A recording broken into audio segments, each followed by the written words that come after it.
কষ্টের বাগানে ভালোবাসার ফুল। কবি আহাদ খান।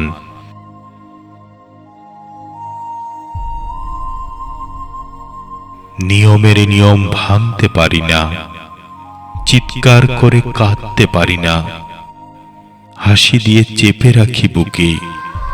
এই কৃত্রিম হাসির মর্ম তুমি বোঝো না। তুমি বুঝলে হয়তো এ হাসি প্রাকৃতিক হয়ে উঠত।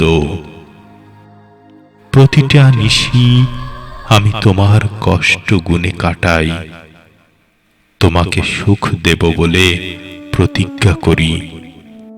আমার এই আহত জীবনটা নিয়মের শৃঙ্খল থেকে বেরিয়ে আসতে পারে না। প্রতিজ্ঞা স্বপ্নতেই বিলীন হয়। ওগো রানী আমার, তোমাকে ভালোবাসি সীমাহীন। তোমার সবগুলো কষ্ট আমাকে দাও, আমি কষ্টের বাগানে ভালোবাসার ফুল ফোটাবো।